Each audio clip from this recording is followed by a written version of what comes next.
colitis ulcerosa y la enfermedad de Crohn. En ambos casos, pues el organismo reconoce células del aparato digestivo como células extrañas y las ataca. Y hay una respuesta exagerada a esto, dañando, según el caso, las capas superficiales del colon o todo lo ancho de la pared del tubo digestivo. También hay que decir que la enfermedad inflamatoria intestinal, sobre todo en el caso de la rectocolitis ulcerosa, no solamente una enfermedad localizada al tubo digestivo, sino que también puede atacar otros órganos como los ojos, el hígado, la piel, etc.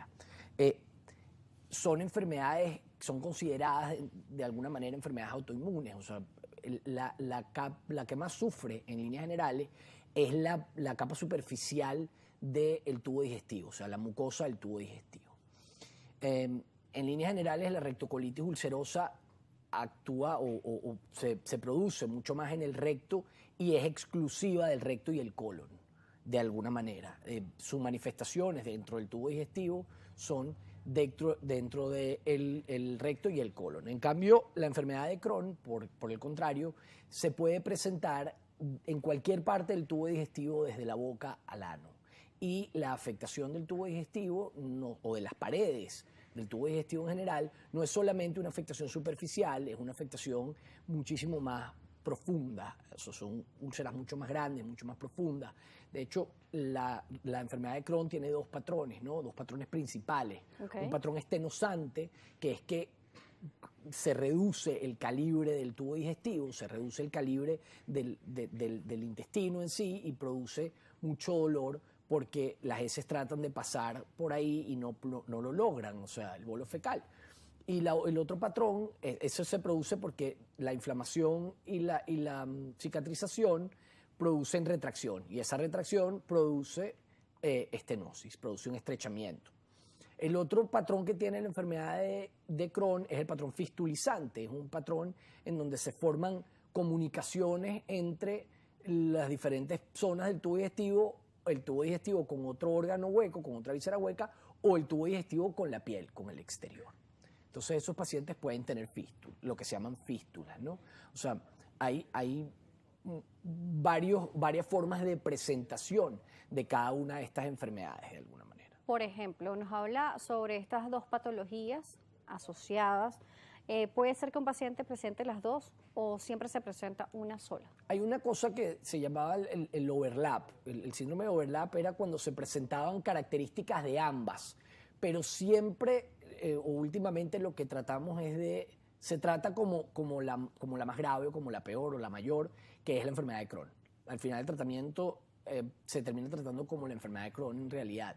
Sin embargo, bueno, sí hay una forma de presentación en donde se superponen ambas enfermedades y no es, como diríamos en criollo, no es ni chicha ni limonada, ¿no? Ok, ¿la rectocolitis ulcerosa tiene algún tipo de origen específico?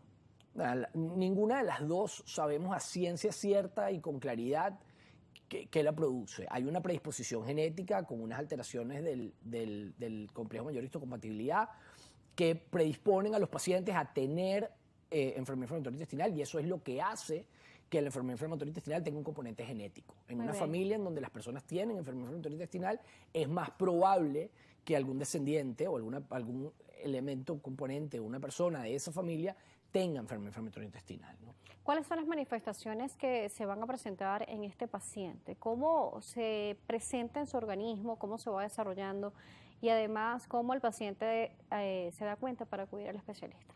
Mira, lo más frecuente es la diarrea. Los pacientes suelen tener diarreas crónicas, o sea, durante mucho tiempo, que a veces van y vienen, a veces simplemente empieza a tener diarrea y por más tratamientos antidiarreicos que toman, pues mejoran parcialmente, pero no terminan de mejorar. Otro elemento importante o que se produce con alguna frecuencia es la rectorragia, la diarrea con sangre. Ese es otro elemento importante. El dolor abdominal también es una forma de presentación. Algunos de estos pacientes presentan anemia y por ende presentan fatiga. Pacientes que caminan un poco y ya se sienten fatigados, tienen palidez. Otro elemento importante, además de todo esto, es la pérdida de peso. Hay pacientes, sobre todo la enfermedad de Crohn, da pérdida de peso porque en el patrón estenosante, cuando los pacientes comen, tienen mucho dolor. y tienen miedo de comer muchas veces y con alguna frecuencia, además de por un tema de consumo continuo de nutrientes, por un estado proinflamatorio perpetuado en el tiempo, pues esos pacientes tienen pérdida de peso porque aunque se alimenten bien, pues también tienen tendencia a ir perdiendo peso.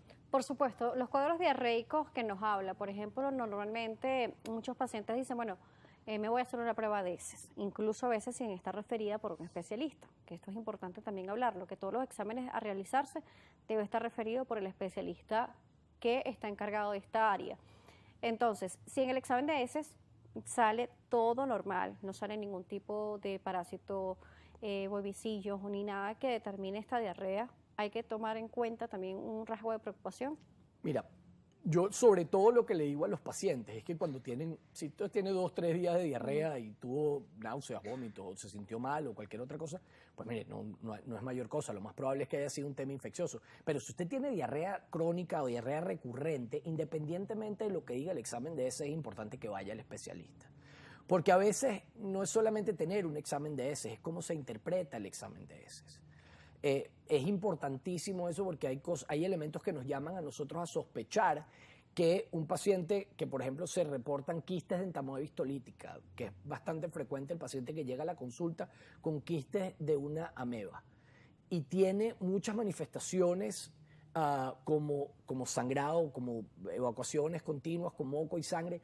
No es muy frecuente que un paciente que tiene solamente quistes de entamoeba histolítica en las heces debe tener trofozoitos para tener lo que se llama una diarrea disenteriforme florida.